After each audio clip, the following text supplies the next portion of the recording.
Good evening, everybody, and welcome to Building a Championship Clinical Team, one of my favorite subjects. I'm Dr. Vikas Puri. I'm president and co-founder of Intelligent Health Group. We're a franchise of rehab and wellness clinics. And I'm also the president and founder of Clinic Real Intelligence, where we provide full spectrum clinical coaching, business coaching, advertising, from SEO to websites to funnels to paid TikTok ads, Facebook ads, and so forth. You name it, we do full spectrum advertising marketing for clinics. Um, and that's what I really enjoy. My passion is to give back to the clinical community, to clinic owners like yourselves, and make sure that I can download whatever I've learned over 25 years of practice, the tips and tricks, so to speak, so that we can accelerate your learning curve and get you successful. That's what I want to see because if you're successful, that means you're helping more people. And if more people are being helped, I feel like I was worth it. I was able to do something to help and aid humanity. And that's really our mission and our vision here with Clinic Real Intelligence. And so, with that, as Clinic RI, we are proud to present to you how to build a championship clinical team. So, a little bit of a background on this first. Clearly, when I think of what I enjoy most about being a clinic owner, it is really that feeling of being a general manager of a sports team. Like my favorite sport, hockey, I think of being like, for my favorite team, being their general manager, like that dream job, right, that we all want as kids. We want to be able to draft people properly. So that means recruitment, hiring the right people, right, getting them into your system. Then it's about developing them. So your player development. You want to develop them into really, really excellent players in your organization. People that are integral to your success. You want that. You want to get the joy of that. Um, and then, of course, after developing those people individually and then seeing how they gel as a team, building that team chemistry, so to speak, with the right amount of uh, personality in the right places, the right skills in the right places, so that together, synergistically, you come up with a championship team, a team that's able to accomplish its goals, its objectives. So every year, every organization does this, right? We set our goals, our targets for the year, what we want to accomplish. Maybe it's a revenue goal. It's a specific achievement we want to create.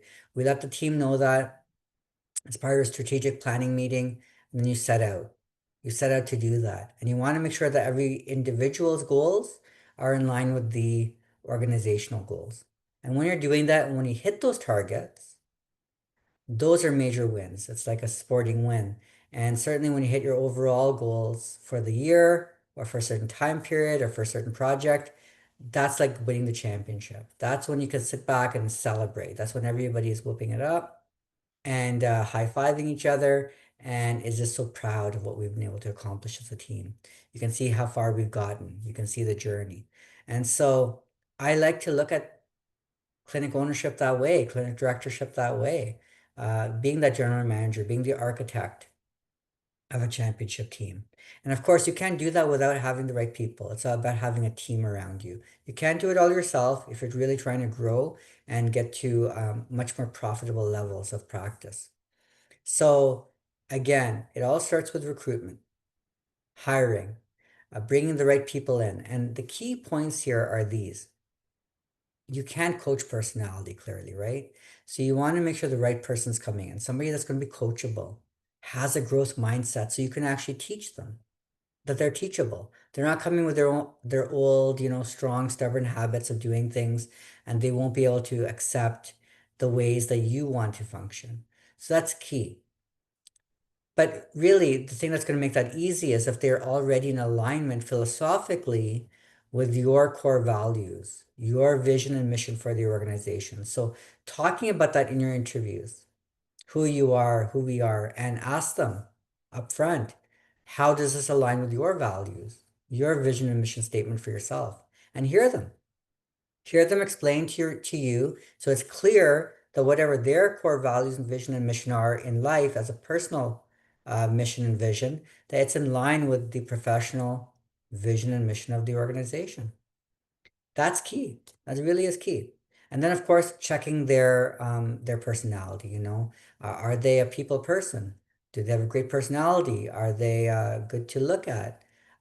Really, obviously, at the front desk, for example, you're the director of first impressions. So how you look, how you resonate, your energy, it all goes a long way in the healing process. That's where I always say, healing begins at the front desk. If somebody's being greeted warmly and they're developing good, friendly relationships, warm, loving relationships with your front staff, they're already in a healing space, in a healing energetic frequency. So whatever we do in the back end will take effect that much more easier, that much more effective. So again, you can't necessarily coach to those things. They kind of have to come with that. And then you just help to optimize that, fine tune that. So those are things to look at for sure. Now, obviously, when we do our postings, we use Indeed. Obviously, most people are using Indeed these days. And if you want, just let me know. We can actually share with you some templates of some really, really good postings. But really, really important that you talk about your why, who you are as an organization, what makes you special, what people have to look forward to being part of you, what they can get out of it, and clearly defined roles and responsibilities that should be there. The more detailed it is, the more attractive the position. The three steps after you've posted the job, obviously, is you want to screen the resumes as they come in. I always recommend a quick 5 minute, no longer than 5 minute phone conversation. Just ask them some simple screening questions just to see. And it might be things like these, things that will coax out of them what their personality's like, their coachability, again, a little bit about their value system, their paradigms, their philosophy. And of course, any previous experience is always helpful as well. So screening that out, of course, there's salary expectations, very, very important, clearly, because they might be great, but if they're out of your budget, it doesn't make sense. Um, so finding out questions about them, what they're looking for in the short term, the long term, are they looking for part-time or full-time, and their salary expectations, those are the screening questions. Then when they come in for their interview, we have a scoring system where we can actually score them on different things, whether it's their skills, their personality, their experience, their education, and we actually score it. It's a weighted average, and that's what we use at the end when we're starting to decipher the winner of the interview process. Of course, there's always intangibles you look at as well, just the general feel of the person, but we definitely take that into consideration. And then, of course, you tender your offer. So they may be an independent contractor or an employee. Again, there's different tax implications here. There's different practical implications. Um, we can always talk about those as well if you're unsure, if you've never really built up a team before. I'm happy to share all that insight with you in person. Um, Next, after you have hired them and you've tendered the offer, they've signed on, the key now is development. So using that sports analogy, we've drafted your future hopeful all-star, but now you got to develop them. So that's your training. Having a really strong, defined training process is critical. You can't just haphazard it. You can't just show somebody something once. No, there's three stages of of learning. There and in the first stage, of course, there's unconscious incompetence. People just don't know what they're doing.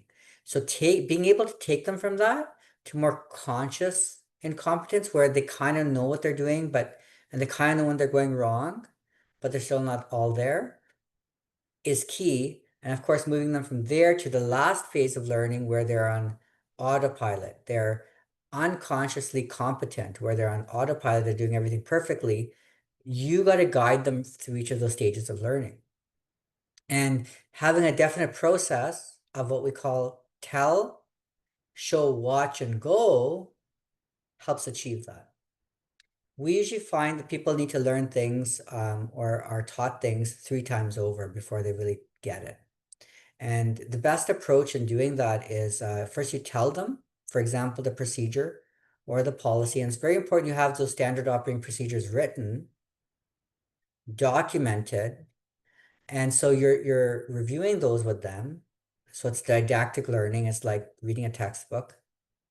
They're reading the procedure. You're telling them about the procedure. You're telling them why we do certain things or why certain procedures have been formed in the first place. But then, of course, you have to show them.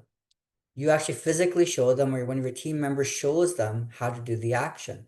So if it's a practitioner, you would be showing them like adjusting techniques, how you take care of do your soap notes, how you uh, tend to manage your patient visit, what kind of table talk you're doing, all of that. You show them.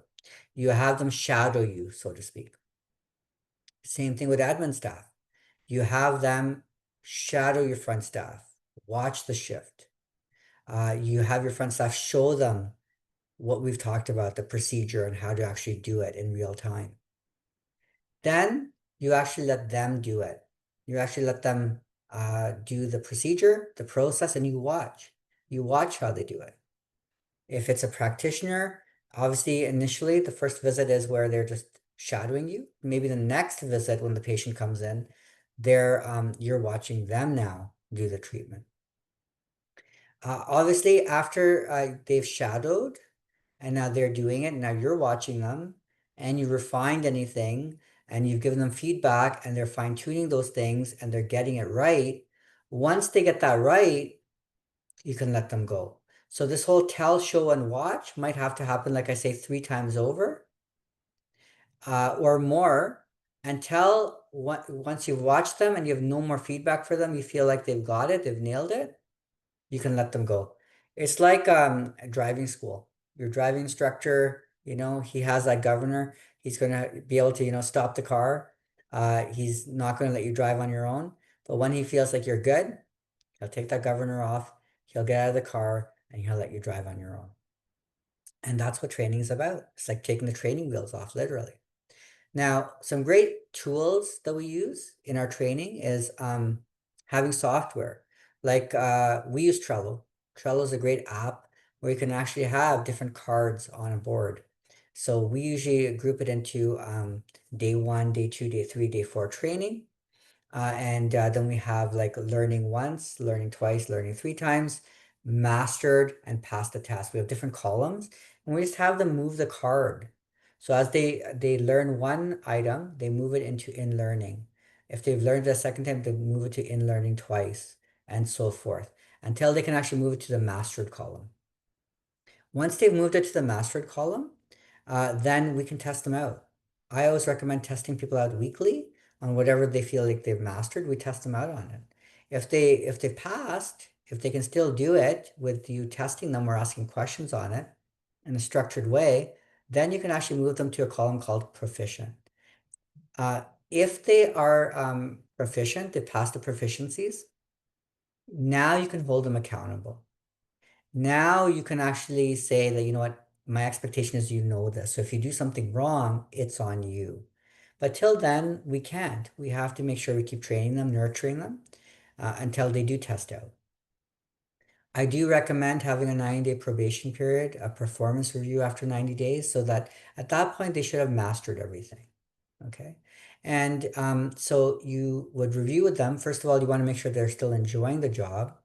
Now you can actually see if they're suitable for the job. You've had enough time to see that. You've been able to measure the intangibles and tangibles. You've been able to measure their competencies on the different tasks required of their position. And then you can confirm them as being like, now, you're confirmed. Your employment's confirmed. Or perhaps in rare cases, maybe you would have to let them go and say, we are not going to continue because, you just have not passed the tests, so to speak. Obviously, at the 90-day mark, if they have passed and you've cemented them, set goals. What are their goals for the remainder of the year? What are their professional goals? What do they hope to accomplish in the position? How are they going to go about that? And then at 1 year mark, you do a proper performance review, or you can actually do a salary review as well. That's when people can get raises. So if they've done well, you can give them a raise at that point. And so that's our training process. It's really important as well that as you train people, that you set aside a workflow, that you create a workflow for them so they know exactly when they come into work to when they leave, what order of priority their different tasks are, how they should be pivoting from one task to the other, in what order. And so if they are completed a task, they should be able to look at that list, that workflow, and know what the next thing is they need to do. Or you might block time it. Between this time and this time, you're working on this task. Between this time and this time, you're working on that task, and you workflow it, and you measure that out. So clearly, training is one thing, but being able to and having them set their goals is another thing. But how do we make sure that we're helping develop them? How do we make sure that we're helping them make sure they're hitting their targets and their goals? How are we developing these people now? We've hired them, we've trained them, but now how are we developing them on an ongoing basis? So they're constantly getting better. Well, you got to invest in them, right? Clearly. So investment might be in time. It might be, of course, in money in different ways, but certainly investing the time where daily you're huddling with your whole team and you're communicating. You're communicating before the shift what needs to be done for the day. Again, using the sports analogy, like being in the locker room and speaking to your team about what needs to be done, who your opponents are, what the game plan is, what the strategy is. And then, of course, at the end of the game, reviewing maybe what we did well and congratulate and celebrate, what we maybe didn't do so well, talking about that, reviewing that, and being sure and confident that we'll improve on that for the next time. That's the type of things that we need to do. Of course, aside from your daily huddles, your pre and post, having weekly team meetings is great. I always like setting aside between anywhere from 30 to 60 minutes. 60 minutes maybe once a month, but perhaps definitely 30 to 45 minutes once a week, where you're having a structured team meeting. You're bringing everyone together and you're talking about announcements for the clinic, any changes, any updates, a procedure review, perhaps, picking one procedure and reviewing it as a group, looking at maybe the wins and challenges of the week, and collectively strategizing how to improve upon those, making a game plan together, setting targets perhaps for the following week, and going about it. This is your coaching time for your team. The more time you invest in your team, it's just that it's an investment. It will reap rewards. This is a must. A lot of clinics don't do that. They're too busy. They do not invest the time in communication, informal communication this way. But it goes a long way. It builds a team culture. It builds respect, and it builds trust and confidence in the group. Now, quarterly, I would say, would be great, or maybe every 3 months. You meet individually with everyone. You could kind of schedule that out. So individually, you can meet and say, okay, it's been 90 days since your last check-in. How are you doing towards meeting your goals? What have you done? Have you followed the action steps that you had set for yourself? How are you feeling about what's been happening over the last 90 days? Is there any other specific help you need specifically? And you can meet with them individually and do that. At the 1 year mark, we talked about the performance reviews. Another great time to just reset the goals, reset the priorities, expectations, and then set forth for the following year. As a group, I know we like to do workshops. We really have, with Clinic Real Intelligence, we've noted that we can distill clinical pillars, essential pillars into four things. For clinical success, as a whole, as a business, as an entity, you need to have a proper sales process. You need to have proper marketing. You need to have standard operating procedures in place for everything, for front desk, for practitioners. And of course, you need your team. So those are the four pillars. So what we like to do as an organization is we like to have our teams get a workshop on sales. We like them to have one workshop done on marketing. We like to have them do one workshop on the policies and procedures we have in place for different steps and processes that we have in our office. And of course, we love a team building day where it's basically fun, it's bonding, it's building trust, it's starting to like each other. And so that one can be a fun one. So those are the type of workshops we do, but you could do workshops on anything. Anything where you think maybe they need more help or guidance, your team, create a workshop around it. Okay. And they're very, very helpful. People really enjoy it. We usually make it a day, maybe do it on a weekend, provide lunch. It's a little bit of social time as well. It goes a long way. Now, there might be things outside of your clinic that you want people to get involved with in terms of training. Maybe it's adjusting seminars, maybe there's philosophy seminars they can go to, maybe there's just mindset ones. Um, Various different seminars clearly. So it's up to you if you want to encourage them to do it on their own. Great. If they do it, great. Maybe the seminars are in line with their goals and they will be more than happy to invest in it, which is great. Other times you might want to help pay for those seminars or actually make it mandatory even. I mean, those are all options too. But having them have the option of taking seminars to build their knowledge base, their skill sets is very important. The other way, I guess, looks more like at a granular level. It's more of a micromanaging process, but it's required to help continue to grow, develop, and support your team. And that means having a pulse on exactly what's happening, doing proper clinic audits. We have clinic audit checklists we go through, and we actually can audit what's happening at the front end administratively and what's happening at the back end on a day-to-day basis and a weekly basis. And we can see where the flaws are, how each person is performing, how the clinic is performing as a whole, and maybe where the problems are. Is it a retention problem? Is it a communication issue? Is it uh, where are those holes? Is it an enrollment issue? Are people just not being given the right recommendations? Or is the front desk not holding people uh, you know, honestly with the recommendations? Are they not holding them accountable to making sure they're coming in at the frequency that we've recommended? Whatever it is, auditing on the back end through looking at the scheduler, at your SOAP notes and so forth, and looking at each patient, looking at the activity of the day, you need to have a proper way of auditing. So we have a very streamlined way of doing that, and we're happy to get into that with you as well if you're interested. But that goes a long way because once you determine what the problems are, you can remediate. You can have meetings, you can talk about those things as a group, as individually, and you can fix them. If you're fixing things along the way, you don't get into messes. That's the key. Now, clearly, if people are just not performing, and you are remediating, but it's just falling on deaf ears, or they're just not able to make things happen, or they're losing motivation for whatever reason. There needs to be a definite discipline system. So we have our 1, 2, 3 system. Our first point is if we need to remediate, we do a verbal warning. The second step would be a written warning if it still happens. And of course, the last step is a possible termination. So it's 3 steps, 3 strikes, and you're out, right? Makes sense. So verbal, written, and possible termination.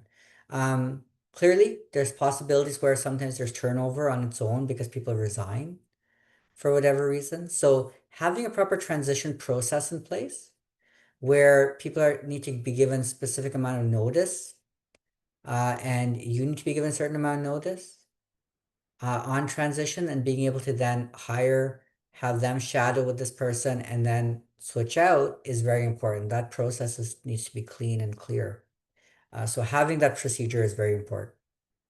And then you just go about it again the same way. You train up that new team member, and hopefully, again, you're now going to have that all-star person that you need in place so that you can continue growing your overall team. Now, if people do leave, whether it's through resignation or it's even through termination, um, depending on the situation, of course, uh, if possible, we love to do an exit interview. We're letting you go or you're leaving for these reasons. But tell me your feedback. What have you seen? Where do you think we can improve? What could be easier so that you're more successful and other people are more successful in this position? And take note of it, take stock of it, and then over time start reflecting and seeing if there's any truth there and if you want to implement anything. Um, that's the important point. So as you can see, building a championship team is fun. It's exciting. Of course, it can have challenges. It does require effort. It really is like having a child. I mean, in all honesty, having a clinic is like having a child, right? We all believe that. Our clinics are our babies. But with any baby, as you know, they need attention. The more time you invest in your children, the more you can hope to see from them, the more you can expect from them. And same thing is with your clinic. Spend time with your clinic. That means the people, the living, breathing people in your clinic that make your clinic, your practitioners, your front staff, your other team members. Spend time with them. Make sure you're setting, you know clearly what their individual goals are, making sure they're in line with the professional goals of the organization, having a way of making sure you're moving everyone individually and then collectively towards the goals you've set, and consistently moving that needle and staying focused with it on a daily basis, a weekly basis, quarterly, annually. Having those checkpoints in place, very, very important. So how would you feel if I could handhold you through each of those checkpoints? I could let you know what those milestone markers are. I could set the strategies for you, the systems in place, the hiring templates, the firing templates, even certainly our performance review templates, our scoring systems, our meeting templates. If I could give all that to you, so you have all of this infrastructure in place. Would that not go a lot farther for you and faster in building your championship team? Of course it would. And it would for a lot of people. And we're happy to help with that. Again, that's my passion right now is to give back and to share all of this with you. So please do scan this QR code and schedule in your free 30-minute chiropractic business coaching session with me. I'll be happy to go in a deeper dive with you on each of these things, or anything else in practice that might be bothering you. And perhaps it's sales, perhaps it is marketing, perhaps it is, different procedures that you just can't figure out, or processes, ways of streamlining your systems, your business. We're happy to help with all of that. So do book in. I do hope to speak with you, but hopefully you found this to be beneficial. Just being able to see this, kind of brought all together, and what kind of needs to be in place, what needs to be done to build your championship team. It is a lot of fun. Wishing you all lots of success. Until next time, please do send me your feedback. We look forward to chatting next time.